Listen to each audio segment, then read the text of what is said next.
Salam saudaraku. Selamat malam. Salam sejahtera bagi kita sekaliannya. Salam di dalam kasih-Nya Tuhan kita Yesus Kristus. Oleh karena kemurahan hati Tuhan, kita dimungkinkan untuk melangsungkan ibadah pendalaman Alkitab disertai dengan perjamuan suci. Tidak lupa juga saya menyapa umat Tuhan, hamba-hamba Tuhan dalam luar negeri dimanapun Anda berada. Selamat bersekutu, Tuhan Yesus memberkati kita sekaliannya. Rut 1, kita kembali memperhatikan firman penggembalaan dari Rut 1 ayat yang ke-7. Namun kita awali dulu pembacaan untuk mengingatkan kembali Rut 1 ayat yang ke-6. Silakan. Kemudian berkemaslah ia dengan kedua menantunya, dan ia pulang dari daerah Moab, sebab di daerah Moab ia mendengar bahwa Tuhan telah memperhatikan umatnya dan memberikan makanan kepada mereka. Maka berangkatlah ia dari tempat tinggalnya itu bersama-sama dengan kedua menantunya, ketika mereka sedang di jalan untuk pulang ke tanah Yehuda. Ayat 6, Rut 1 ayat 6. Kemudian berkemaslah ia dengan kedua menantunya, dan ia pulang dari daerah Moab, sebab di daerah Moab ia mendengar bahwa Tuhan telah memperhatikan umatnya dan memberikan makanan kepada mereka. Dari Moab, perhatikan kalimat, dari Moab Naomi mendengar bahwa Tuhan telah memperhatikan umatnya dan memberikan makanan kepada mereka, bangsa Israel. Ini adalah berita gembira. Naomi menyambutnya, sehingga berkemaslah ia dengan kedua menantunya, dan ia pulang dari daerah Moab. Puji Tuhan, memang sebelumnya ada kelaparan di tanah Israel untuk beberapa waktu lamanya. Kalau dikaitkan, kelaparan ini dikaitkan dengan perjalanan bangsa Israel di padang gurun selama 40 tahun, sebetulnya itu adalah sebuah ajaran, sebuah didikan Tuhan kepada bangsa Israel. Amin, saudaraku. Ulangan 8 ayat 3. Ya, kita kaitkan dulu dengan perjalanan bangsa Israel selama 40 tahun di padang gurun. Mereka juga mengalami kelaparan atas seizin Tuhan. Ulangan 8 ayat yang ketiga. Demikian firman Tuhan. Boleh baca, ya, terus? Jadi ia merendahkan hatimu, membiarkan engkau lapar. Iya, dibiarkan mereka lapar selama 40 tahun di padang gurun, terus? Dan memberi engkau makan mana. Lalu saat mereka lapar, Tuhan beri mereka makan mana. Terus? Yang tidak kau kenal. Iya. Dan yang juga tidak dikenal oleh nenek moyangmu. Terus? Untuk membuat engkau mengerti. Terus? Bahwa manusia hidup bukan dari roti saja. Iya. Tapi manusia hidup dari segala yang diucapkan. Puji Tuhan. Jadi selama perjalanan 40 tahun di padang gurun, Tuhan membiarkan bangsa Israel lapar. Dalam keadaan lapar, Tuhan memberi mereka makan mana yang tidak mereka kenal. Puji Tuhan. Tujuan perjalanan padang gurun, titik 2, untuk membuat mereka mengerti bahwa manusia hidup dari segala yang diucapkan Tuhan, yaitu firman Tuhan. Haleluya. Itu tujuan perjalanan padang gurun. Jadi itu sebabnya Tuhan izinkan mereka dalam keadaan lapar selama 40 tahun di padang gurun. Lalu saat dalam keadaan lapar itu, Tuhan memberi mereka makan manna. Manna itu menuju kepada firman Allah yang dulu tidak mereka kenal. Dulu juga sebelum kita terpanggil, sebelum tergembala dengan baik, dulu juga kita tidak mengenal pengajaran mempelai dan pengajaran tabernakel. Dan sekarang kita, sejauh ini kita telah digembalakan oleh pengajaran mempelai dan pengajaran tabernakel. Itu kemurahan Tuhan bagi kita semua. Amin, saudaraku. Jadi yang pasti mereka diizinkan mengalami kelaparan selama 40 tahun seizin Tuhan. Sebab pada saat mereka lapar, Tuhan memberi mereka makan manna yang tidak mereka kenal. Supaya mereka mengerti bahwa manusia hidup dari setiap perkataan yang keluar dari mulut Allah. Itulah firman Allah. Ayat 1 sampai 2. Segenap perintah yang disampaikan kepadamu pada hari ini, haruslah kamu lakukan dengan setia. Harus kamu lakukan dengan setia. Terus? Supaya kamu hidup. Terus? Dan bertambah banyak dan kamu memasuki serta menduduki negeri yang dijanjikan Tuhan. Bertambah banyak, memasuki serta menduduki negeri yang dijanjikan Tuhan. Terus? Dengan sumpah kepada nenek moyangmu. Lakukan dengan setia. Ayat 2. Ingatlah kepada seluruh perjalanan yang kau lakukan. Ya, ingatlah kepada seluruh perjalanan yang kau lakukan menjadi suatu pengalaman. Ya, pengalaman menjadi guru. Terus atas kehendak Tuhan Allahmu di padang gurun selama 40 tahun ini dengan maksud merendahkan hatimu dan mencobai engkau untuk mengetahui apa yang ada di dalam hatimu. Terus yakni apakah engkau berpegang pada perintahnya atau tidak. Iya. Puji Tuhan, sebelum memasuki serta menduduki tanah perjanjian, bangsa Israel telah diajar untuk melakukan firman Tuhan dengan setia. Maka mereka harus mengingat perjalanan padang gurun selama 40 tahun. Jadi pengalaman, jadi perjalanan 40 tahun di padang gurun menjadi guru. Pengalaman hidup harus dijadikan guru. Amin, saudaraku. Supaya jangan melupakan Tuhan Allah. Kiranya dapat dipahami. Banyak di antara kita mengalami hal-hal yang enak ataupun yang tidak enak. Itu harus menjadi guru. Supaya kita jangan melupakan Tuhan Allah saat kita beribadah dan melayani Tuhan. Seperti bangsa Israel memasuki dan menduduki tanah perjanjian. Amin, saudaraku. Lakukanlah semua itu dengan setia. Kiranya dapat dipahami dengan baik. Injil Matius pasal 4 ayat 2 sampai 4.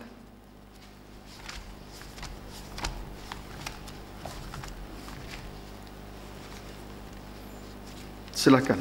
Pencobaan di padang gurun. Iya. Demikian firman Tuhan. Ayat 2 sampai 4 baca. Dan setelah berpuasa 40 hari dan 40 malam, akhirnya laparlah Yesus. Laparlah Yesus. Terus? Lalu datanglah si pencoba itu dan berkata kepadanya, jika engkau anak Allah, perintahkan supaya batu-batu ini menjadi perintahkanlah roti. Supaya batu-batu ini menjadi roti. Terus? Tetapi Yesus menjawab, ada tertulis, manusia hidup bukan dari roti saja, terus? Tapi dari setiap firman yang keluar dari mulut Allah. Puji Tuhan. Di sini kita perhatikan dalam keadaan lapar, Yesus berkata kepada si pencoba, manusia hidup bukan dari roti atau makanan saja, tetapi dari setiap firman yang keluar dari mulut Allah. Setelah berpuasa 40 hari 40 malam, Yesus mengalami kelaparan. Saat itulah dia dicobai. Saat itulah ia dicobai oleh si pencoba, itulah iblis dan setan. Di mana ular itu berkata, jika engkau anak Allah, perintahkanlah supaya batu-batu ini menjadi roti. Tetapi Yesus berkata, manusia hidup bukan dari roti atau makanan saja, tapi dari setiap firman yang keluar dari mulut Allah. Ayat 1. Maka Yesus dibawa oleh Roh ke padang gurun, dicobai iblis. Dalam keadaan lapar, Yesus dicobai. Berarti itu terjadi atas seizin Tuhan. Amin, saudaraku. Haleluya. Sebab di sini dikatakan Yesus dibawa oleh Roh ke padang gurun untuk dicobai iblis. Berarti ketika Yesus mengalami kelaparan setelah berpuasa 40 hari 40 malam, itu terjadi atas seizin Tuhan. Supaya selanjutnya dia harus menghadapi ujian cobaan saat mengalami kelaparan. Puji Tuhan. Kiranya dapat dipahami dengan baik. Itu sebabnya segala sesuatu yang terjadi atau pengalaman hidup harus menjadi guru yang baik. Tidak boleh dilupakan. Firman Tuhan sebagai ajaran didikan Tuhan itu harus dilakukan dengan baik. Tidak boleh dilupakan. Barangkali hari ini kita tersentuh dengar firman lalu kita meraung-raung. Tetapi tidak cukup hanya menangis, harus ditindaklanjuti dengan keubahan hidup supaya melakukan firman dengan setia. Amin, saudaraku. Puji Tuhan. Kiranya dapat dipahami dengan baik. Berarti untuk beberapa waktu lamanya ada kelaparan di tanah Israel. Tidak lebih, tidak kurang. Itu adalah sebuah pelajaran. Jadi kelaparan yang terjadi atas tanah Israel pada zaman para hakim, tidak lebih tidak kurang, itu adalah sebuah pelajaran. Apakah bangsa Israel berpegang kepada firman atau tidak? Apakah mereka melakukan firman dengan setia atau tidak? Tanda-tanda manusia hidup oleh firman. 1. Mempertahankan kesuciannya. Berarti tidak menjatuhkan diri dalam berbagai-bagai pencobaan. Ya, ayat itu tertulis dalam Matius 4 ayat 6 sampai 7. Orang yang seperti ini disebutlah hidup di dalam roh dan memberi diri dipimpin oleh roh. Amin, saudaraku. 2. Tanda yang kedua, hidup di dalam penyembahan yang benar. Hidup di dalam penyembahan yang benar. Tandanya, berbakti hanya kepada Allah, tidak kepada kerajaan dunia dengan segala kemegahannya. Ya, seperti yang tertulis di dalam Matius pasal 4 ayat 8 sampai 10. Ya. Menunjukkan bahwa ia tinggal di dalam kasih Allah. Amin, saudaraku. Saya ulangi, tanda-tanda manusia hidup oleh firman, bukan hidup karena roti atau makanan. 1. Mempertahankan kesuciannya. 2. Hidup di dalam 2 penyembahan. Hidup 1. Mempertahankan kesucian, menunjukkan bahwa dia hidup di dalam roh. Kedua, hidup di dalam penyembahan, menunjukkan bahwa dia tinggal di dalam kasih Allah. Puji Tuhan. Rut 1 ayat 7. Demikian firman Tuhan. Ya. Maka berangkatlah ia dari tempat tinggalnya itu. Maka berangkatlah Naomi dari tempat tinggalnya itu terus bersama-sama dengan kedua menantunya. Iya. Ketika mereka sedang di jalan untuk pulang ke tanah Yehuda. Iya. Jadi secara khusus kita perhatikan Rut 1 ayat 7a. Maka berangkatlah ia Naomi dari tempat tinggalnya itu bersama-sama dengan kedua menantunya. Di sini terlihat suatu tindakan positif. Naomi berusaha melepaskan diri dari masa lalu yang kelam dan pahit. Ya. Maka berangkatlah ia dari tempat tinggalnya bersama-sama dengan kedua menantunya. Berarti, saudaraku, di sini kita melihat bahwa terlihat suatu tindakan positif dari Naomi. Naomi berusaha melepaskan diri dari masa lalu yang kelam dan pahit. Pengalaman masa lalu dia jadikan guru yang terbaik bagi dia. Puji Tuhan. Haleluya. Itu sebabnya berangkatlah Naomi dari tempat tinggalnya itu bersama-sama dengan kedua menantunya. Ini suatu tindakan positif. Berusaha melepaskan diri dari masa lalu yang kelam dan pahit, itu suatu tindakan yang positif. Sebab setelah di Moab, Naomi menjadi janda. Serta Orpa dan Rut, kedua menantunya, menjadi janda. Setelah ditinggal mati kedua anak Naomi, Mahlon dan Kilion. Itu masa yang kelam dan pahit. Amin, saudaraku. Setelah dia di Moab, ia menjadi janda. Orpa dan Rut juga menjadi janda. Itu masa lalu yang kelam dan pahit yang harus dia tinggalkan. Begitu tadi di atas tadi, begitu dia mendengar bahwa Tuhan memperhatikan tanah Israel, kemudian memberikan mereka makanan, dia segera berusaha, dia segera berkemas dan meninggalkan Moab. Itu suatu tindakan yang positif. Berusaha melepaskan masa lalu yang kelam dan pahit. Masa lalu daripada Naomi dan masa lalu Naomi serta kedua menantunya adalah menjadi janda di Moab. Itu masa lalu yang sangat kelam sekali dan pahit. Lebih pahit dari rasa pahit. Kalau pahit, rasa pahit bisa ditawarkan dengan makanan lain. Tetapi pengalaman pahit itu bisa teringat selalu. Amin, saudaraku. Kiranya dapat dipahami dengan baik. Haleluya. Baik. Janda berarti tidak bersuami. Sama dengan tubuh tanpa kepala. Janda berarti tidak bersuami. Sama dengan tubuh tanpa kepala. Ratapan 1 ayat 1.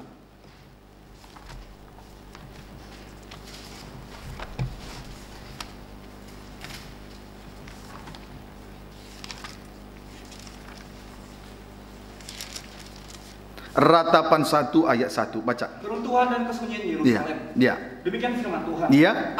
Betapa terpencilnya kota itu. Betapa terpencilnya kota itu. Yang dahulu ramai. Dahulu ramai. Laksana seorang jandalah ia. Setelah sepi, laksana seorang jandalah ia. Terus. Yang dahulu agung di antara bangsa-bangsa. Terus. Yang dahulu ratu di antara kota-kota. Waktu jadi ratu, agung, ramai, terus. Sekarang menjadi jajahan. Iya. Sekarang menjadi jajahan. Janda berarti menjadi jajahan. Janda berarti menjadi jajahan. Matius 8 ayat 20. Kita lihat jajahan secara rohani. Pengertian jajahan secara rohani. Ayat 20 baca. Yesus berkata kepadanya. Boleh baca ayat 19. Lalu datanglah seorang ahli Taurat. Hal mengikut Yesus. Lalu datanglah seorang ahli Taurat. Terus. Berkata kepada Yesus terus. Guru, iya. Aku akan mengikut engkau. Iya. Kemana saja engkau pergi. Pengikutan seperti apa yang Tuhan mau. Banyak hati-hati. Apalagi yang sudah melayani Tuhan. Syarat untuk mengikuti Tuhan sangkal diri dan pikul salib. Lalu di dalam Injil Yohanes, di mana aku berada, disitulah pelayanku berada. Puji Tuhan. Jadi menyangkal diri memikul salib itu tepat seperti sangkal diri pikul salib yang dialami oleh Yesus Kristus. Amin saudaraku. Kalau tidak, perhatikan. Kalau tidak, itu ayat 19. Sekarang kalau tidak, pengikutan kita kalau tidak tepat dan benar seperti apa yang dialami oleh Yesus. Kalau tidak, ayat 20. Yesus berkata kepadanya. Yesus berkata kepadanya. Serigala mempunyai liang. Serigala mempunyai liang. Dan burung mempunyai sarang. Burung mempunyai sarang. Tetapi anak manusia tidak mempunyai tempat. Tetapi anak manusia tidak mempunyai tempat untuk meletakkan kepalanya. Ya, puji Tuhan. Tubuh tanpa kepala. Titik 2. Menjadi liangnya serigala dan menjadi sarangnya burung. Ya. Akan terlihat keadaan tubuh tanpa kepala. 1 menjadi liangnya serigala, 2 menjadi sarangnya burung. Sekarang kita terlebih dahulu kita ikuti dulu tentang liangnya serigala. Ya, tentang liangnya serigala itu menunjuk kepada orang yang dikuasai oleh roh jahat. Liang serigala itu menunjuk kepada orang yang dikuasai oleh roh jahat. Pekerjaan dari serigala atau roh jahat terlihat dengan jelas di dalam Injil Yohanes pasal yang ke-10 ayat 12. Baca. Demikian firman Tuhan. Ya. Gembala yang baik. Ya. Sedangkan seorang upahan yang bukan gembala dan yang bukan pemilik domba-domba itu sendiri, ketika melihat serigala datang, meninggalkan domba-domba itu, lalu lari. Lalu lari, perhatikan. Sehingga serigala itu menerkam dan mencerai-beraikan domba-domba itu. Pekerjaan dari serigala menerkam dan mencerai-beraikan kawanan domba. Sama dengan liar tidak tergembala. Kalau tubuh telah dikuasai oleh roh jahat, liar tidak tergembala. Puji Tuhan.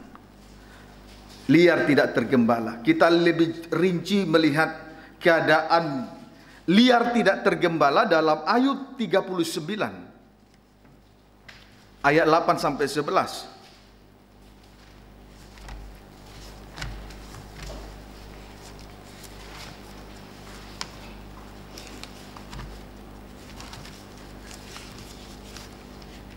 Ya, silakan. Demikian firman Tuhan. Siapakah yang mengumbar keledai liar? Siapakah yang mengumbar keledai liar terus? Atau siapakah yang membuka tali tambatan keledai jalan? Ya, lepas dari penggembalaan terus. Kepadanya telah kuberikan tanah dataran sebagai tempat. Kepadanya diberikan tanah dataran terus. Dan padang masin sebagai tempat tinggalnya. Terus. Ia menertawakan keramaian kota. Ia menertawakan keramaian kota terus. Tidak mendengarkan teriak si penggiring. Tidak mendengarkan teriak si penggiring terus. Ia menjelajah gunung-gunung padang rumputnya. Terus. Dan mencari apa saja yang hijau. Keadaan liar tidak tergembala. Ia menertawakan keramaian kota. Ia menertawakan keramaian kota. Artinya mengecilkan ibadah dan pelayanan. Kalau kerohanian tidak tergembala, mengecilkan ibadah dan pelayanan. Puji Tuhan. Haleluya. Saudaraku, kalau kita perhatikan Injil Matius pasal 5 ayat 35, di situ dengan jelas dikatakan bahwa Yerusalem adalah kota raja besar. Yerusalem adalah kota raja besar. Saat ini kita berada di dalam kota Yerusalem yang baru. Di dalam kota Yerusalem. itulah pusat kerajaan damai sejahtera. Ibadah dan pelayanan ini adalah pusat kerajaan damai sejahtera. Ini kota raja besar. Di dalamnya ada kebenaran dan keadilan. Tidak boleh ada sumpah. Kalau ya, katakan ya. Kalau tidak, katakan tidak. Lebih daripada itu berasal dari si jahat. Haleluya. Tetapi sekalipun di dalam kota raja besar ada keadilan dan kebenaran, orang yang dikuasai roh jahat, kalau tubuhnya sudah menjadi liangnya serigala, ia tidak akan pernah menghargai ibadah dan pelayanan. Sekalipun ibadah pelayanan itu di dalamnya ada kebenaran dan keadilan. Tetapi Rasul Paulus di dalam 2 Korintus 1 ayat 17 sampai 20 dengan jelas dia berkata bahwa dia melayani bukan dengan serampangan, bukan antara ya dan tidak. Kalau ya, tidak, apapun resikonya. Sebab Rasul Paulus memberitakan pribadi Yesus yang disalibkan. Sementara Yesus yang disalibkan itu adalah iya atas semua janji Tuhan. Jadi di dalam salib ada kepastian atas semua janji-janji Tuhan. Tetapi sekalipun demikian, kalau tubuh sudah menjadi liangnya serigala, dia tetap menertawakan keramaian kota. Dia tetap tidak menghargai ibadah dan pelayanan.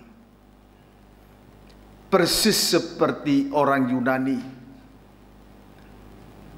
Mereka hanya menghendaki hikmat.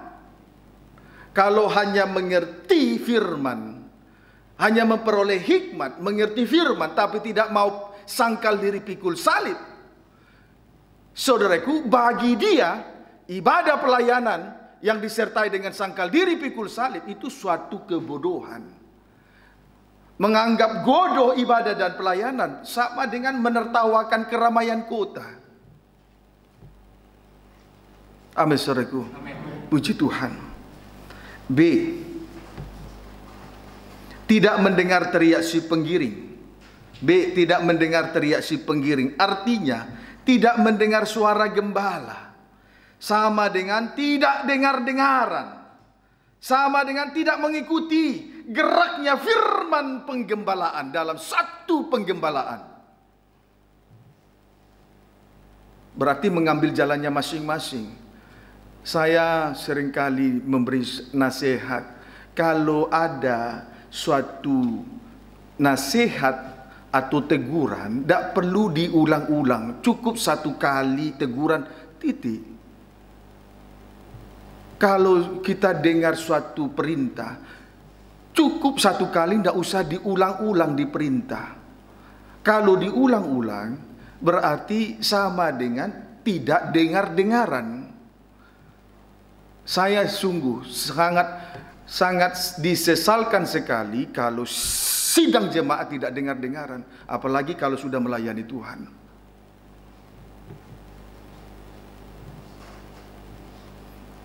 Yang membuat hati Tuhan susah, salah satu penyebabnya adalah tidak dengar-dengaran. Dan itu kelemahan daripada Saul. Sehingga dia tidak Tuhan tidak mempertahankan dia duduk di atas tahta untuk 12 suku Israel, menjadi raja atas 12 suku Israel. Beda dengan Daud. Dia adalah pribadi yang setia. Kiranya dapat dipahami. Itu sebabnya kalau dilihat dari silsilahnya, Yesus Kristus adalah anak Daud, anak Abraham. Yesus adalah tunas Daud. Puji Tuhan. Kiranya dapat dipahami dengan baik. Perhatikan, jangan sampai kita melayani dasar kita melayani harusnya dengar-dengaran. Jangan sampai kita melayani karena kemampuan daging, kemampuan diri, atau pengertian diri sendiri. Itu yang tidak benar. Tuhan tidak suka melihat Saul. Karena dia adalah pribadi yang tidak dengar-dengaran. Tuhan menolak Saul menjadi raja karena dia tidak dengar-dengaran. Saya berharap roh dengar-dengaran ini menguasai kehidupan kita semua. Tidak perlu berkali-kali diperintah atau dinasihati. Memang kalau tidak dengar-dengaran menjadi bebal, lebih bodoh dari orang dungu, lebih menyeramkan daripada beruang yang melahirkan anak, lebih seram dari seekor beruang betina yang sedang melahirkan anak. Sesuai dengan kitab Amsal, lebih parah dari orang dungu, lebih seram daripada seekor beruang betina yang sedang melahirkan. Dan itu sudah saya lihat, memang betul. Puji Tuhan, kiranya dapat dipahami dengan baik. C. Ia menjelajah gunung-gunung padang rumputnya. Artinya beribadah di sembarang tempat. Ya. C. Ia menjelajah gunung-gunung padang rumputnya. Artinya beribadah di sembarang tempat. Tanda beribadah di sembarang tempat. Di sembarang tempat. Boleh baca ayat 39 ayat 11 kembali. Ia menjelajah gunung-gunung padang rumputnya, iya, dan mencari apa saja yang hijau. Iya, tandanya mencari apa saja yang hijau. Dia tidak tahu yang hijau tidak selamanya itu makanan sehat. Rumput hijau itu memang makanan domba-domba, tapi tidak selamanya rumput hijau makanan sehat. Saya buktikan di dalam Ibrani pasal yang ke-6 dan ayat yang ke-5. Pasal 5 terlebih dahulu, Ibrani pasal 5. Ayat 1 sampai ayat 3. Asas-asas pokok, asas-asas pertama tentang ajaran Kristus, percaya, bertobat, dibaptis air. Kemudian di situ ada penumpangan tangan. Di dalam penumpangan tangan itu ada tanda-tanda heran, mukjizat-mukjizat. Tetapi Rasul Paulus berkata selanjutnya kepada orang Ibrani, setelah menerima asas pertama, selanjutnya beralih kepada perkembangannya yang penuh. Itulah Ibrani pasal yang ke-5. Dari minum susu, selanjutnya menikmati makanan keras, makan makanan keras untuk mendewasakan sidang jemaat. Itulah pertumbuhan yang sehat. Tetapi kalau tetap minum susu dari tahun ke tahun, susu menjadi expire. Masa berlakunya terbatas. Akhirnya menjadi racun. Maka tidak sedikit anak-anak Tuhan yang beribadah di sembarang tempat dengan menggunakan alasan yang terpenting firman-Nya, Om. Dikit-dikit alasannya yang terpenting cari firman, Om. Kan sudah salah. Padahal di dalam Ulangan pasal yang ke-12 kalau saya tidak salah, Tuhan sendiri yang memilih tempat untuk beribadah kepada mereka, supaya akhirnya mereka membawa segala korban, termasuk mempersembahkan korban bakaran kepada Tuhan. Kalau tempatnya di sembarang tempat, di semua gunung-gunung dia menjelajah, maka otomatis dia tidak akan pernah bisa membawa korban bakaran kepada Tuhan, termasuk korban-korban yang lain, karena pekerjaannya hanya menjelajah dan menjelajah. Supaya ini menjadi pengertian besar bagi kita semua. Amin, saudaraku. Puji Tuhan. Haleluya. Kiranya dapat dipahami dengan baik. Haleluya. Sekarang tempat tinggal jika liar tidak tergembala. Tadi sudah dibaca, tidak usah ditulis, tapi boleh baca kembali. Ayat 8-9. Ayat 9 saja langsung. Kepadanya telah kuberikan tanah dataran, iya, sebagai tempat kediaman. Terima kasih. Tempat tinggal jika liar tidak tergembala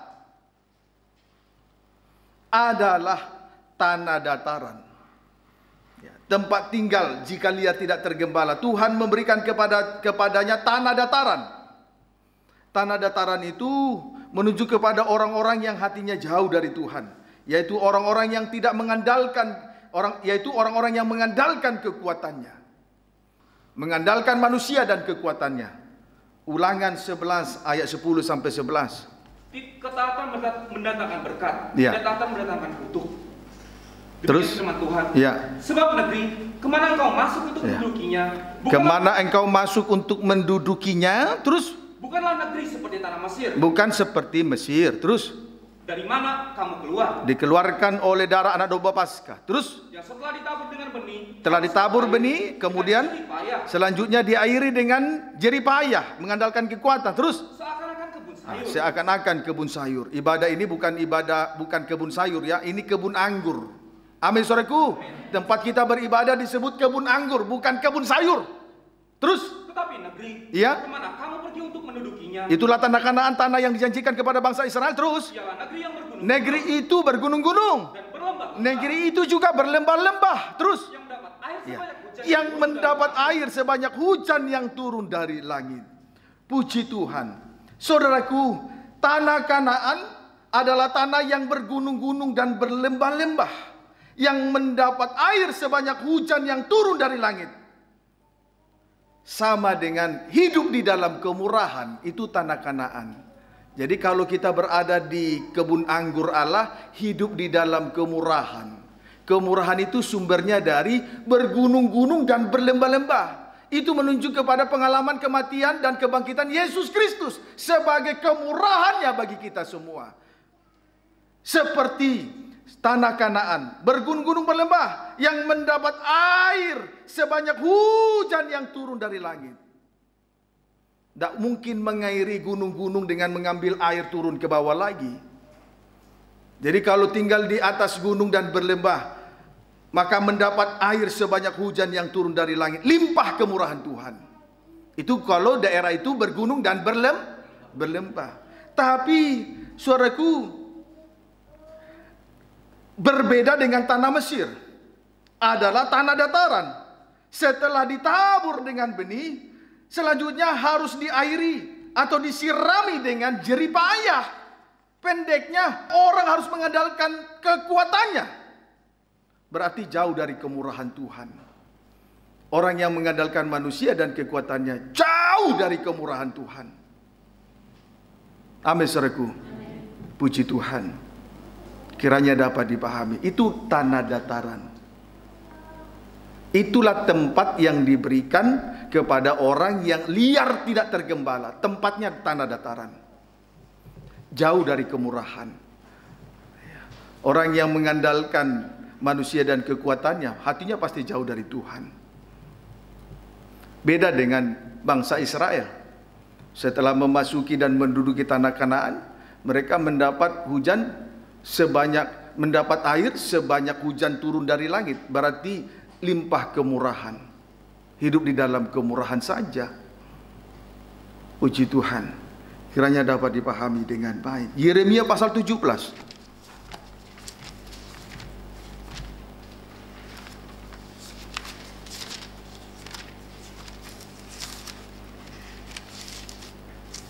Ayat yang kelima saja. Pergumulan Nabi oleh karena bangsa yang berdosa. Beginilah firman Tuhan. Terkutuklah orang yang mengandalkan manusia. Mengandalkan manusia. Yang mengandalkan kekuatannya sendiri. Dan yang hatinya menjauh daripada Tuhan. Puji Tuhan. Mengandalkan manusia dan kekuatannya sendiri adalah orang yang hatinya jauh dari Tuhan. Itu orang yang mengandalkan manusia dan mengandalkan kekuatannya adalah orang yang hatinya jauh dari Tuhan. Pokoknya siapa saja kalau hatinya jauh dari Tuhan, pasti ia mengandalkan manusia dan kekuatannya. Tidak bisa tidak. Kalau dia tinggal di tanah perjanjian, beda dengan orang yang tinggal di tanah Kanaan, tanah perjanjian. Bergantung kepada kemurahan Tuhan. Sebanyak hujan turun dari langit. Amin, saudaraku. Puji Tuhan. Ayat yang ke-6. Ia akan seperti semak bulus di padang belantara. Terus? Ia tidak akan mengalami datangnya keadaan baik. Ia ia akan tinggal di tanah angus di padang gurun. Terus di negeri padang asin yang tidak berpenduduk. Puji Tuhan. Orang yang mengandalkan manusia dan kekuatannya tidak akan mengalami datangnya keadaan baik, sama dengan tidak akan dipulihkan lagi. Inilah yang dimaksud dengan tanah dataran sebagai tempat tinggal bagi orang-orang yang liar tidak tergembala. Bersyukurlah kepada Tuhan yang dahulu kita tidak mengerti sedikit pun tentang kandang penggembalaan. Tetapi oleh rahmat dan kemurahan Tuhan, Tuhan menuntun dan memelihara kehidupan kita dalam kandang penggembalaan ini. Hidup digembalakan. Amin, saudaraku. Puji Tuhan. Digembalakan itu bukan hanya sebatas tubuh ada di dalam kandang, tetapi segenap hati, jiwa, akal, budi, dan segenap kekuatan kita serahkan kepada Tuhan. Amin, saudaraku. Puji Tuhan. Kiranya dapat dipahami dengan baik. Kejadian pasal 11.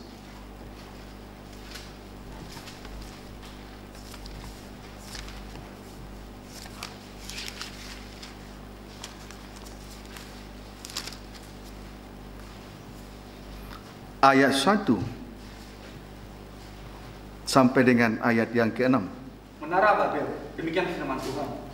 Adapun seluruh bumi, satu bahasanya dan satu logatnya. Awalnya satu bahasa, satu logatnya. Kalau kita dipersatukan, diikat dan dipersatukan oleh kasih Allah, maka anggota tubuh yang berbeda-beda dan anggota tubuh yang fungsinya juga berbeda-beda akan menjadi satu.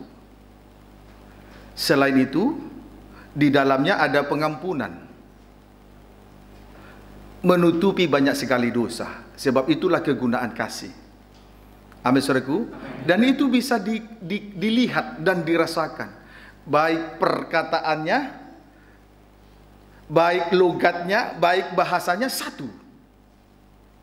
Jadi apa yang dirasa, apa yang diucapkan sama rasa. Amin, saudaraku. Kalau diikat dan dipersatukan oleh kasih Allah, pasti sama rasa. Jadi anggota tubuh berbeda dan anggota fungsi dari anggota tubuh juga berbeda. Kalau diikat akan menjadi satu. Tandanya satu logat, satu bahasa, satu rasa. Puji Tuhan. Kalau kita mengasihi Tuhan dan mengasihi sesama dengan kasih agape, pasti merasakan apa yang dirasakan oleh orang lain. Kalau diikat, disatukan oleh kasih. Amin, saudaraku. Apa yang Tuhan mau, itu yang kita lakukan. Bukan melakukan apa yang kita mau, tetapi ditentang oleh Tuhan. Itu bukan tubuh Kristus. Kiranya dapat dipahami dengan baik. Sekarang ayat 2 sampai ayat 6. Maka berangkatlah mereka ke sebelah timur, dan menjumpai tanah datar di tanah Sinear. Menjumpai tanah datar di tanah Sinear. Terus lalu menetaplah mereka di sana. Perhatikan, orang-orang yang mendirikan Babel menetap di tanah datar, di tanah Sinear. Kemudian terus mereka berkata seorang ayat 3, mereka berkata seorang kepada yang lain. Terus marilah kita membuat batu bata. Mereka membuat batu bata. Terus membakarnya baik-baik. Lalu bata itulah dipakai mereka sebagai batu. Dan tergala-gala sebagai tanah liat. Puji Tuhan. Kemudian mereka itu membuat batu bata dan membakarnya baik-baik. Lalu bata itulah dipakai mereka sebagai batu dan tergala-gala sebagai tanah liat. Puji Tuhan. Jadi saat mereka membangun Babel, kota Babel, dan sebuah menara di dalamnya, mereka membangun kota itu dengan pondasi yang terbuat dari batu bata. Jadi batu dasar bangunan mereka buat dari batu bata. Kemudian bangunannya itu sendiri didirikan, diikat, disatukan oleh ter dan gala-gala. bukan diikat, disatukan dengan kasih Allah. Bata di atas bata menjadi satu. Bangunan seperti ini harus itu gambaran dari tubuh Kristus yang dipersatukan oleh kasih Allah. Tetapi di sini kita melihat bangunan itu dipersatukan, bata di atas bata dipersatukan oleh tergala-gala. Dan dasar dari kota itu sendiri adalah batu yang terbuat dari batu bata. Tidak memenuhi standarisasi pembangunan tubuh Kristus. Kalau bangunan tubuh Kristus itu dasar bangunannya dari batu, gunung batu. Itulah pribadi Yesus yang disalibkan. Dasar bangunan kita korban Kristus. Kemudian bangunan itu diikat menjadi tersusun dengan rapi, diikat menjadi satu karena kasih. Tapi di sini bertolak belakang, tidak memenuhi syarat di dalam pembangunan tubuh Kristus. Inilah tubuh Babel. Kemudian ayat yang keempat. Juga kata mereka, marilah kita dirikan bagi kita sebuah kota dengan sebuah menara yang puncaknya sampai ke langit. Dan marilah kita cari nama supaya kita jangan terseret kemudian ke bumi. Tadi kita sudah lihat membangun kota dan sebuah menara dengan dasar dari batu bata. Kemudian bangunan itu diikat oleh tergala-gala. Tujuannya adalah supaya mereka jangan terserak ke seluruh bumi, tetap bersatu. Tetapi apakah seperti itu? Kita lihat 5 dan 6. Lalu turunlah Tuhan untuk melihat kota dan menara yang didirikan oleh anak-anak manusia itu. Terus? Dan ia berfirman, mereka ini satu bangsa dengan satu bahasa untuk semuanya. Ini barulah permulaan usaha mereka. Mulai dari sekarang, apapun juga yang mereka rencanakan, tidak ada yang tidak akan dapat terlaksana. Ayat 78. Baiklah kita turun dan mengacau balaukan di sana bahasa mereka. Terus? Sehingga mereka tidak mengerti lagi bahasa masing-masing. Terus? Demikianlah mereka diserahkan Tuhan dari situ ke seluruh bumi. Dan mereka berhenti mendirikan kota itu. Puji Tuhan. Akhirnya Tuhan melihat cara mereka membangun kota Babel tidak memenuhi syaratnya Tuhan.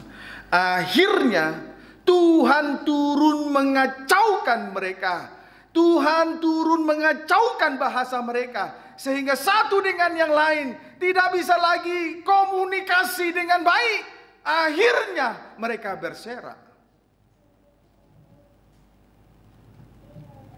Puji Tuhan.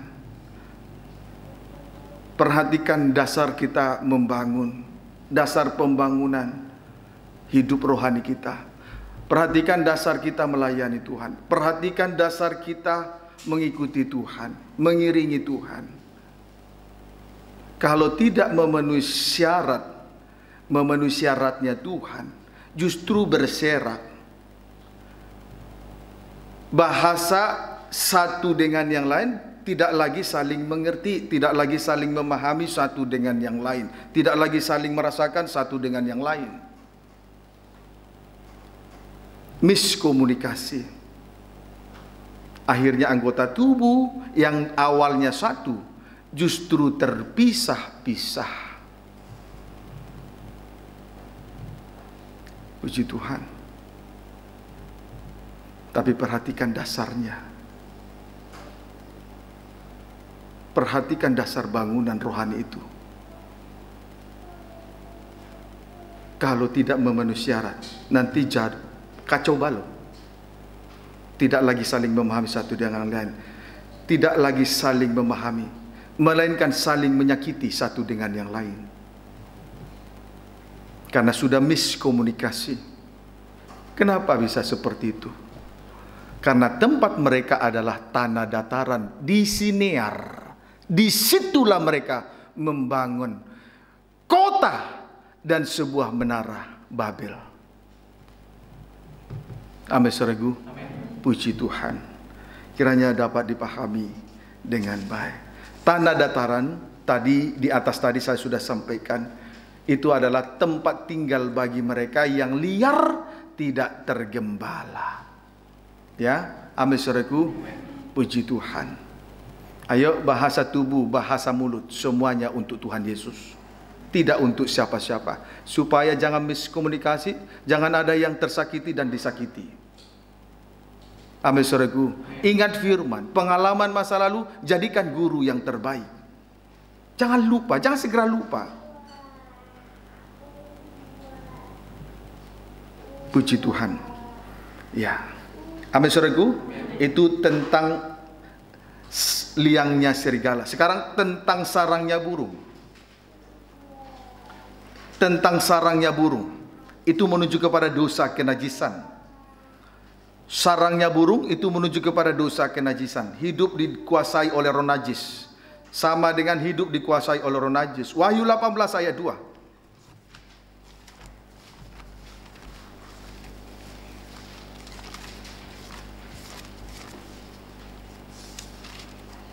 Wahyu 18 ayat 2.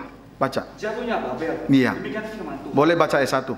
Kemudian daripada itu, aku melihat seorang malaikat lain turun dari surga. Ia mempunyai kekuasaan besar dan bumi menjadi terang oleh kemuliaannya. Dan ia berseru dengan suara yang kuat, katanya, sudah rubuh Babel kota besar itu. Dan ia telah menjadi tempat kediaman roh-roh jahat, dan tempat bersembunyi semua roh najis, dan tempat bersembunyi segala burung yang najis dan yang dibenci.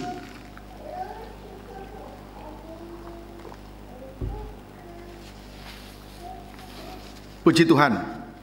Dan ia berseru dengan suara yang kuat, katanya, sudah rubuh Babel kota besar itu. Dan ia telah menjadi tempat kediaman roh-roh jahat, dan tempat bersembunyi semua roh najis, dan tempat bersembunyi segala burung yang najis dan yang dibenci. Puji Tuhan.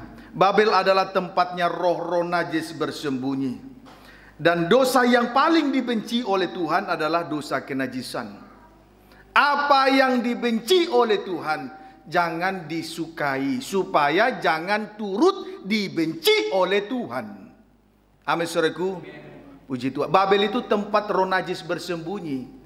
Dan roh najis adalah dosa yang paling dibenci oleh Tuhan. Apa yang dibenci oleh Tuhan jangan disukai, supaya jangan turut dibenci oleh Tuhan. Amin saudaraku. Amin saudaraku. Puji Tuhan. Saya harus pastikan roh najis itu adalah yang paling dibenci oleh Tuhan. Jadi dosa yang paling dibenci adalah dosa kenajisan. Jadi apa yang dibenci oleh Tuhan jangan disukai, supaya engkau jangan turut dibenci Tuhan. Amin saudaraku. Amin saudaraku. Puji Tuhan. Haleluya. Kiranya dapat dipahami dengan baik. Kalau engkau tidak mau dibenci, jangan sukai ya apa yang dibenci oleh Tuhan. Yang paling dibenci adalah roh najis. Puji Tuhan. Jangan bertahan dengan dosa yang dibenci Tuhan. Jangan keraskan hati. Ya, amin saudaraku. Puji Tuhan. Kiranya dapat dipahami dengan baik. Sekarang pekerjaan dari roh najis. Tadi pekerjaan serigala mencerai-beraikan ya, menjadi liar, kawanan domba menjadi liar. Sekarang pekerjaan dari roh najis menghambat pembangunan tubuh Kristus. Menghambat pembangunan tubuh Kristus. Saudaraku, sesungguhnya pembangunan tubuh mengarah kepada dua arah. Yaitu satu tubuh Kristus, satu pembangunan tubuh Kristus, dua pembangunan tubuh Babel. Ya. Sesungguhnya pembangunan tubuh itu mengarah kepada dua arah, satu mengarah kepada pembangunan tubuh Kristus, dua mengarah kepada tubuh Babel, pembangunan tubuh Babel. Kalau pembangunan tubuh tidak mengarah kepada tubuh Kristus, maka pembangunan itu akan mengarah kepada pembangunan tubuh Babel. Maka pembangunan itu akan mengarah kepada pembangunan tubuh Babel. Sama dengan pesta burung-burung. Pembangunan tubuh Babel itu sama dengan pesta burung-burung. Puji Tuhan. Jadi ada dua pesta nanti terjadi di hari-hari menjelang Tuhan datang pada kali yang kedua. Ada dua pesta terjadi. Satu kita bisa lihat dalam yang pertama Wahyu 19 ayat 6 sampai 9.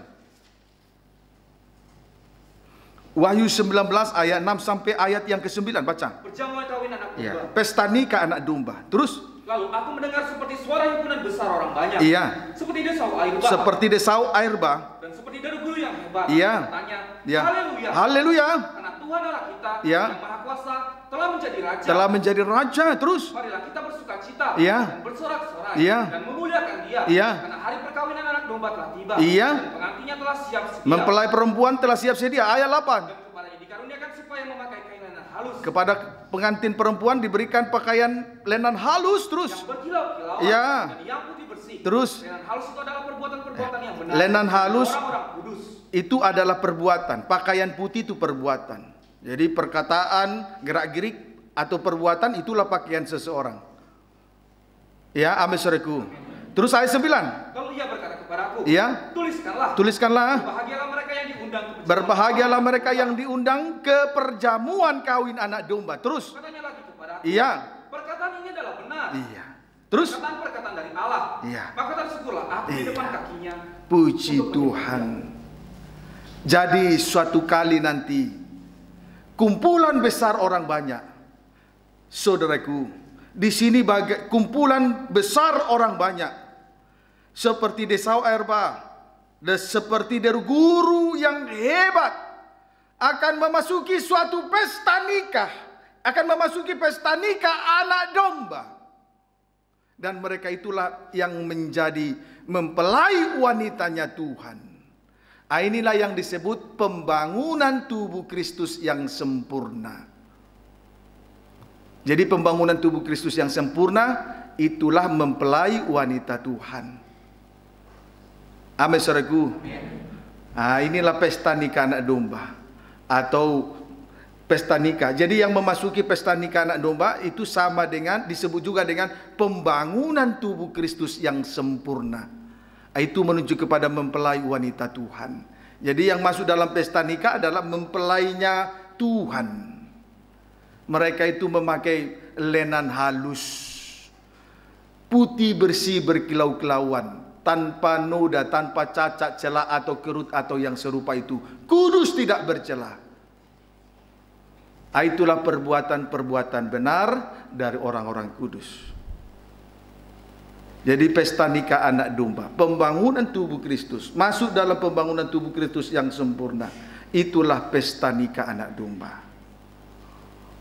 Tetapi kalau tidak masuk dalam pembangunan tubuh, akan mengarah kepada pembangunan tubuh yang lain. Yang kedua itulah tubuh Babel. Jadi jelas, roh najis ini sungguh menjadi penghambat dalam rangka pembangunan tubuh Kristus yang sempurna.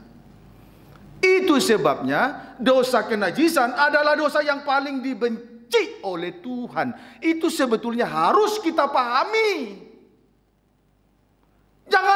Jangan menjadi penghambat dalam pembangunan tubuh. Sekiranya engkau belum pantas tapi rindu untuk digembalakan, tidak pantas melayani, boleh turun. Kalau engkau rindu melayani Tuhan, belajar lagi dari bawah.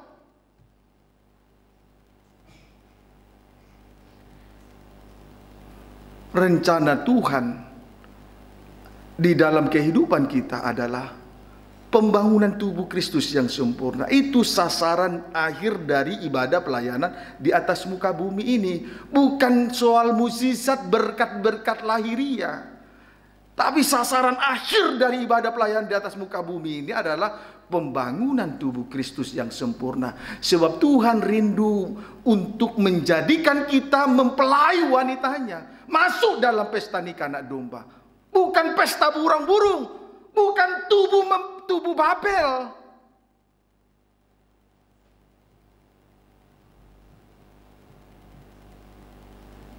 Kalau engkau mengerti firman ini, engkau sadari dan engkau akui bahwa kenajisan itu sedang menguasai, merasuki hati dan pikiranmu, dan engkau menerima firman ini dengan segala kerendahan hati, maka rasa sesal yang mendalam itu akan terlihat dari sikap perbuatanmu.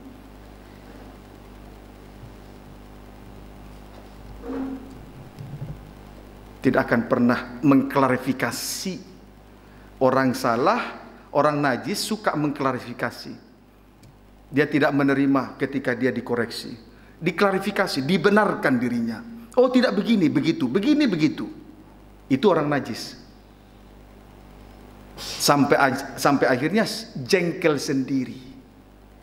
Karena dia sendiri bukan tubuh Kristus, sudah tubuh Babel. Paham, saudaraku? Kalau menyadari diri sebagai orang najis, hidup dalam dosa kenajisan, baik hati, pikiran, dan perasaannya, lalu menerima firman ini dengan segala kerendahan hati, nanti akan terlihat dari sikap dan perbuatan. Kalau dia menerima dengan rendah hati, pasti mengizinkan firman itu menyucikan hidupnya, menyalibkan hidupnya. Tetapi kalau dia menolak firman penyucian, dia akan klarifikasi. Dia akan membenarkan dirinya sendiri. Tanda-tandanya jengkel, bersungut-sungut, marah, tidak karu-karuan. Paham, saudaraku? Puji Tuhan. Kiranya dapat dipahami. Hati-hati ya. Rencana Tuhan yang paling besar adalah pembangunan tubuh Kristus yang sempurna, bukan mukjizat di bumi, bukan perkara lahiriah, berkat-berkat di bumi. Tapi ini sasaran akhir dari ibadah pelayanan di atas muka bumi. Pesta nikah anak domba. Itulah pembangunan tubuh Kristus yang sempurna, menjadi mempelai wanitanya Tuhan. Jangan digagalkan oleh karena kekerasan hati. Jangan dibenci oleh Tuhan. Puji Tuhan. Amin, saudaraku. Yang kedua, Wahyu 19 ayat 17 sampai 18. Silakan. Binatang serta nabinya dikalahkan. Iya. Lalu aku melihat seorang malaikat berdiri. Iya. Di dalam matahari. Di dalam matahari terus. Dan ia berseru dengan suara nyaring kepada semua burung. Nah, dia berseru kepada semua burung. Dia dengan nyaring berseru kepada burung, bukan kepada pengantin perempuan. Terus. Yang terbang di tengah langit. Iya. Iya. Marilah ke sini. Dan terus pulang untuk turut dalam perjamuan Allah. Perkumpulan atau perjamuan pesta burung-burung. Terus. Perjamuan yang besar. Iya, perjamuan burung-burung. Terus. Supaya kamu makan daging semua raja. Iya. Dan daging semua panglima. Iya. Dan daging semua pahlawan. Iya. Dan daging semua kuda. Iya. Dan daging semua penunggangnya. Terus. Dan daging semua orang. Terus. Baik yang merdeka maupun hamba. Iya. Baik yang kecil maupun yang besar. Puji Tuhan. Di sini juga terlihat dengan jelas pesta burung-burung, atau yang disebut dengan pembangunan tubuh Babel. Tadi kalau tubuh tanpa kepala, selain liangnya serigala, menjadi sarangnya burung. Itu menuju kepada dosa kenajisan. Jadi selain pesta nikah anak domba, ada juga pesta burung-burung. Kalau pembangunan tubuh tidak mengarah kepada tubuh Kristus, akan mengarah kepada pembangunan tubuh Babel, pesta burung-burung. Dikuasai oleh roh najis. Puji Tuhan, kiranya dapat dipahami dengan baik. Haleluya. Dalam kitab Hagai, di situ terlihat pembangunan rumah Tuhan terhambat. Penyebabnya adalah karena ikut campurnya orang-orang najis. Penyebabnya pembangunan tubuh Babel dalam kitab Hagai itu terhambat karena ikut campurnya orang-orang najis. Maka tadi saya sudah pesankan, kalau masih ada keinginan yang kuat, atau masih kuat, roh najis kuat menguasai kehidupan imam-imam, saya kira jangan dulu, supaya jangan terhambat pembangunan tubuh Kristus. Jangan terhambat pembangunan tubuh yang mengarah kepada Kristus sebagai kepala. Kalau tangan-tangan orang najis ikut campur di situ, nanti pembangunan itu terhalang. Tidak boleh ikut campur tangan orang najis di situ.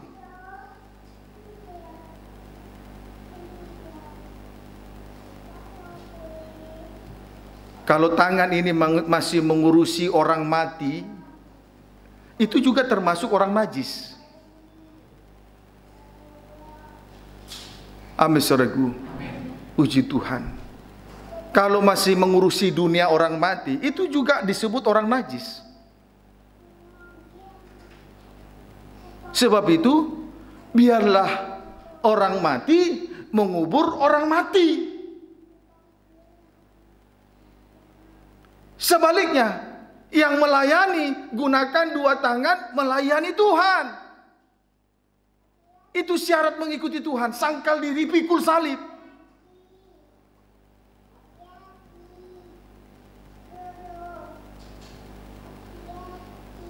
Amin, saudaraku. Puji Tuhan. Saya pesankan itu dengan sungguh-sungguh. Jangan karena tanganmu yang najis itu akhirnya terhambat pembangunan tubuh.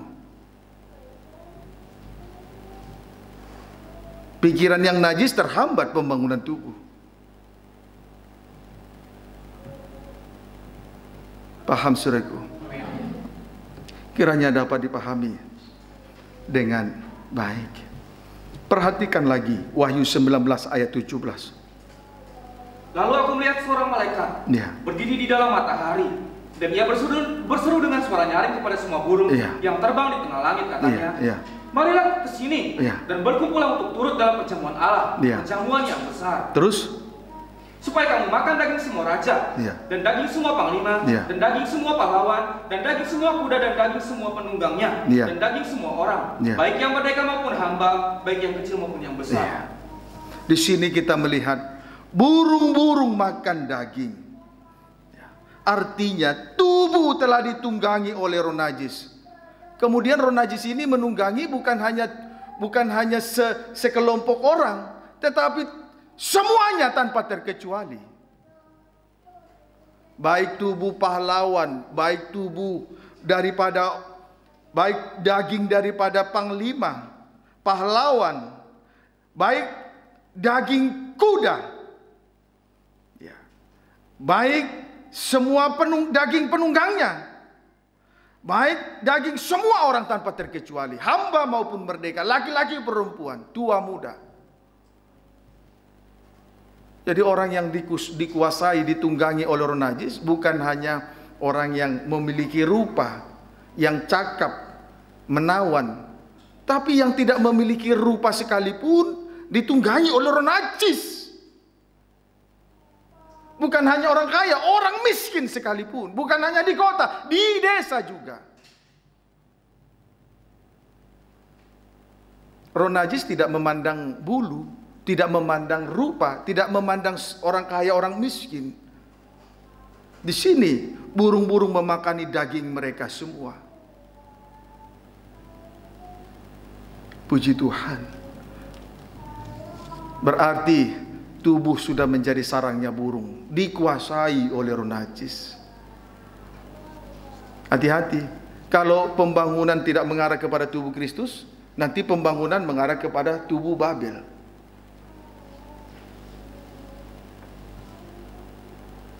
Kiranya dapat dipahami dengan baik. Sekarang Wahyu 18 ayat 16, loncat 19 sampai 20. Demikian firman Tuhan. Iya. Mereka berkata, celaka, celaka, kota besar yang berpakaian lenan halus, dan kain ungu dan kain kirmisi yang dihiasi dengan emas, dan permata dan mutiara. Sebab dalam 1 jam saja kekayaan sebanyak itu sudah binasa. Iya, terus loncat 19 sampai 20. Terus. Dan mereka menghamburkan debu ke atas kepala mereka dan berseru sambil menangis dan meratap. Boleh baca dulu. 19 20 boleh baca terus 17 baca. Dan setiap nahkoda dan pelayar dan anak-anak kapal dan semua orang yang mata pencahariannya di laut berdiri jauh-jauh dan berseru ketika mereka melihat asap api yang membakarnya. Katanya, membakar Babel, katanya terus. Kota manakah yang sama dengan kota besar ini? Terus. Dan mereka menghamburkan debu ke atas kepala mereka terus. Dan berseru sambil menangis dan meratap. Katanya, celaka, kota besar. Kota raja besar sudah celaka. Terus. Yang olehnya semua orang yang mempunyai kapal di laut telah menjadi kaya. Memang. Terus. Sebab dalam 1 jam saja ia sudah binasa. Hati-hati, makanya jangan berbicara soal mukjizat dan perkara lahiriah kekayaan di bumi. Bukan itu sasaran akhir di akhir ibadah pelayanan. Terus. Bersukacitalah atas dia. Bersukacitalah atas kota Babel besar itu sudah dibakar dengan api. Terus. Hai sorga dan kamu, hai orang-orang kudus, rasul dan nabi-nabi. Allah telah menjatuhkan hukuman atas dia karena kamu. Puji Tuhan. Nanti pada akhirnya kota Babel, kota besar itu akan dirubuhkan, kan dilemparkan ke dalam api neraka. Puji Tuhan. Dan saat itulah ada sukacita surga. Baik orang-orang kudus, itulah mempelai wanita Tuhan. Baik mempelai wanita Tuhan itu, baik dari 12 suku Israel, baik daripada saudaraku dari bangsa kafir. Sesuai dengan Wahyu pasal 7 ayat 1 sampai 8 itu inti mempelai. Kemudian Wahyu 7 ayat 9 itulah mempelai, bayang-bayang mempelai wanita Tuhan dari bangsa kafir, datang dari 4 penjuru bumi, timur, barat, utara, selatan. Dan timur, barat, utara, selatan. Kemudian yang bersukacita bukan hanya orang-orang kudus, juga rasul-rasul dan nabi-nabi. Karena Allah telah menjatuhkan hukuman atas kota besar, itulah kota Babel. Selama roh najis menguasai, berkuasa, tidak henti-hentinya tangisan, tidak henti-hentinya duka cita, tidak henti-hentinya perselisihan satu dengan yang lain. Tetapi begitu Babel rubuh, kota Babel yang dikuasai roh najis, surga sukacita, orang-orang kudus sukacita, rasul-rasul sukacita, nabi-nabi sukacita. Puji Tuhan, kiranya dapat dipahami dengan baik. Haleluya, dapat dipahami saudaraku. Sekiranya mungkin, biarlah kiranya pembangunan ini mengarah kepada tubuh Kristus. Dimulai diri kita, supaya orang yang di sekitar kita tertolong juga. Sekiranya mungkin dimulai dari kita, supaya yang di sekitar kita juga tertolong. Kalau tidak dimulai dari diri kita, tidak dimulai dari sekarang, sampai kapanpun orang lain tidak tertolong. Tuhan melihat batin manusia, bukan tubuh. Manusia hanya melihat apa yang di depan mata manusia, tapi Tuhan melihat batin manusia. Kalau memang kau terima firman ini dengan segala kerendahan hati, mulai malam ini engkau tidak akan lagi klarifikasi dirimu. Selain sangkal diri pikul salib, bertaubat sungguh-sungguh. Dimulai saat ini, dimulai dari diri kita masing-masing, supaya seisi rumah tertolong.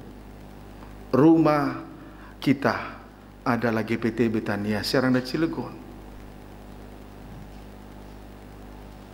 supaya terwujudnya pembangunan tubuh Kristus. Kafir Israel bersatu, dimulai dari hari ini, malam ini, dimulai dari diri kita. Jangan suka klarifikasi. Orang yang berada di kota raja besar tidak suka mengklarifikasi. Ya, tidak. Lebih daripada itu, berasal dari si jahat. Berarti orang yang suka bersumpah klarifikasi, membenarkan diri, itu berasal dari si jahat. Saya berharap para pemirsa juga memahami ini. Kiranya dapat dipahami dengan baik ya. Amin saudaraku. Ciri-ciri janda, garis miring, tubuh tanpa kepala. Kita memperhatikan Ratapan 1 ayat 2 sampai 5.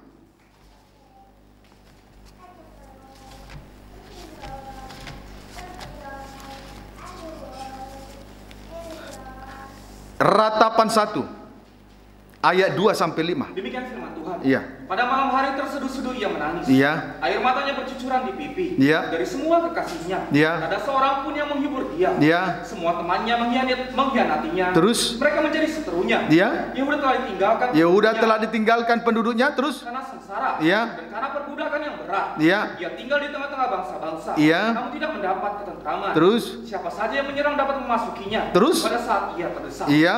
Jalan-jalan ke Sion diliputi duka cita. Terus? Karena pengunjung-pengunjung perayaan tiada. Pengunjung perayaan tiada. Terus? Sunyi senyaplah segala pintu gerbangnya. Iya. Berkeluh kesah imam-imamnya. Imam-imamnya. Terus? Bersedih pedih darah-darahnya. Terus? Dan dia sendiri pilu hatinya. Iya. Lawan-lawan menguasainya. Iya. Seteru-seterunya berbahagia. Iya. Sungguh Tuhan membuatnya merana. Tuhan membuatnya merana. Terus? Karena banyak pelanggarannya. Iya. Kanak-kanaknya berjalan di depan lawan sebagai tawanan. Puji Tuhan. Di sini kita melihat pada malam hari terseduh-seduh ia menangis. Terseduh-seduh ia menangis. Ini menunjuk kepada orang yang mengalami kesusahan, ya, mengalami penderitaan, kesusahan yang hebat, atau mengalami pergumulan dengan menanggung sendiri tanpa penghiburan dari orang lain. Ya. Tanda kesusahan. Titik 21 atau strip pertama, adanya perbudakan dosa. Ya. Di dalam ayat 9, itulah dosa kenajisan. Ya. Di ayat 9, itulah kenajisan melekat pada ujung kainnya. Ya. Kenajisan melekat pada ujung kain. Seharusnya pada ujung kain gamis baju efod itu bergantung buah delima dan giring-giring berselang-seling. Berarti ada persekutuan tubuh Kristus. Itulah buah delima. Kemudian giring-giring, tanda hadirnya pelayanan imam besar. Tetapi tidak di sini. Ujung kainnya melekat, kenajisan justru melekat pada ujung kainnya. Jadi dua hal itu tidak terlihat. Tidak ada kesatuan tubuh, tidak ada pelayanan, tidak ada hadirnya seorang imam besar untuk memperdamaikan dosa umatnya. Tidak mengalami pemulihan. Puji Tuhan, itu tanda pertama adanya perbudakan dosa, kenajisan. Strip yang kedua, pengunjung perayaan-perayaan tidak ada. Pengunjung perayaan-perayaan tiada. Sama dengan tidak ada lagi ibadah dan pelayanan. Tidak ada lagi ibadah dan pelayanan. Puji Tuhan, saudaraku, kalau ibadah dan pelayanan ini sudah mendarah daging, maka orang yang tidak beribadah, dia akan merasakan sesuatu yang tidak enak. Dia akan merasakan sesuatu ada yang hilang dari dirinya. Pendeknya tidak akan mengalami damai sejahtera. Amin, saudaraku. Tapi beda dengan seorang janda yang senantiasa menangis terseduh-seduh. Tidak ada ibadah, sunyi senyaplah. Pengunjung perayaan tiada, sama dengan tidak ada lagi ibadah dan pelayanan. Berbeda dengan orang kalau ibadah itu sudah mendarah daging. Ketika dia tidak beribadah, aduh keluh kesah, ada sesuatu yang terhilang. Pendeknya tidak ada damai sejahtera. Tapi di sini tidak ada ibadah. Yang berkeluh kesah di sini adalah imam-imam. Sunyi senyaplah segala pintu gerbangnya, berkeluh kesahlah imam-imamnya. Akhirnya imam-imam yang berkeluh kesah. Apa yang dilayani imam-imam? Tidak ada.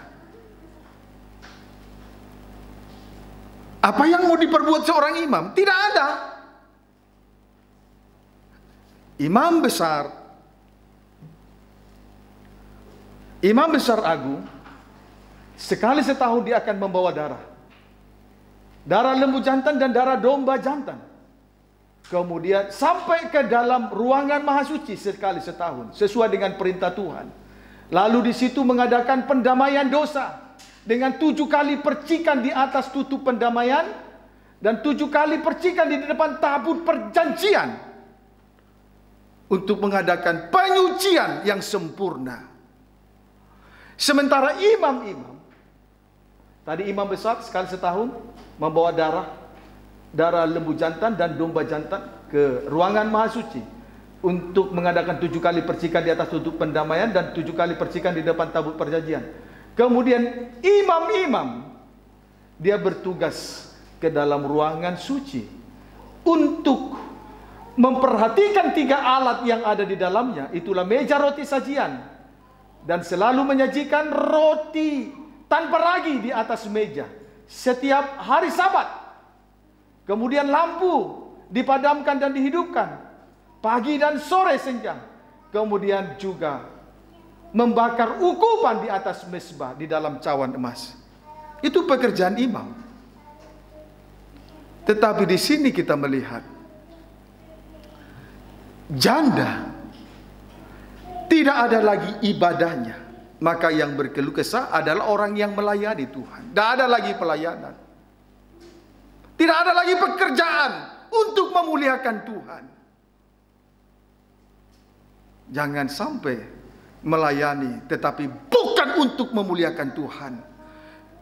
Jangan sampai melayani dan dipercaya karunia-karunia roh tetapi bukan untuk kemuliaan kepujian bagi Tuhan.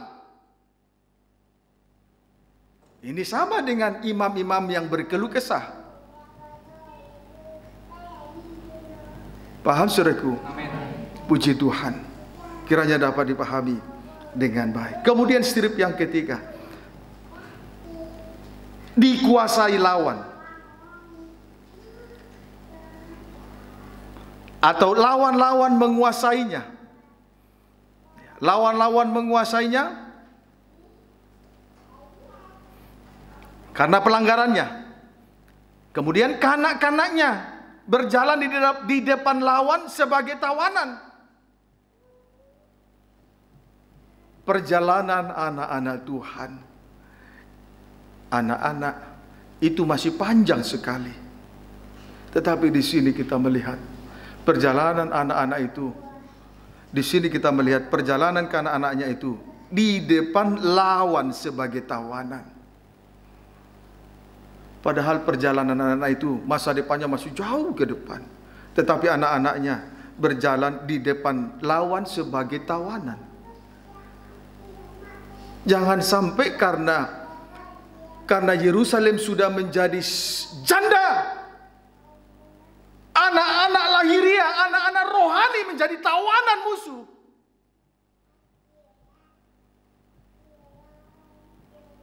Kami sebagai suami istri bertanggung jawab di sini. Kalau memang kami suami istri menyadarinya, tapi saya mau menyadarinya. Paham saudaraku? Puji Tuhan. Ingat, perjalanan gereja Tuhan masih panjang. Jangan berjalan di depan lawan menjadi tawanan. Sampai seumur hidup menjadi tawanan. Maka kutu nenek moyang harus dipatahkan.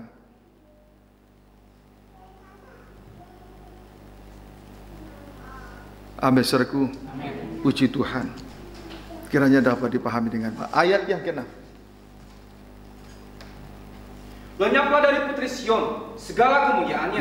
Pemimpin-pemimpinnya bagikan rusa yang tidak menemukan padang rumput. Mereka berjalan tanpa daya di depan yang mengajari. Pemimpin-pemimpinnya bagaikan rusa yang tidak menemukan padang rumput, tidak mendapatkan pembukaan rahasia firman. Imam-imam yang melayani Tuhan tidak lagi mendapatkan pembuka rahasia firman. Kalau gembala sidang tidak mendapatkan pembuka rahasia firman, kawanan domba menjadi kering kerontang. Tidak diberi makan, tidak diberi minum, tidak diberi napas hidup, kerang kering kerontang, sesak bernapas. Puji Tuhan. Sehingga kalau kita melihat keadaan mereka, berjalan tanpa daya di depan orang yang mengejarnya.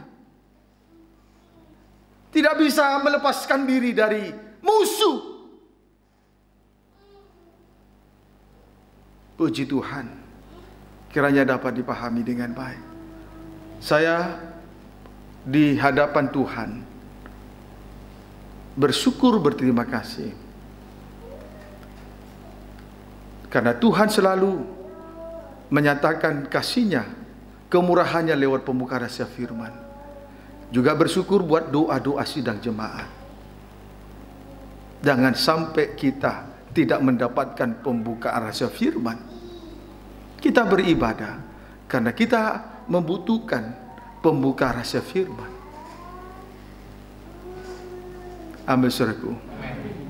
Supaya kita bisa melepaskan diri dari musuh yang sedang mengejar. Musuh yang mengejar itu seperti si pendendam. Sebelum dendamnya itu terbalaskan, dia tidak akan pernah berhenti. Ini harus disadari dengan baik.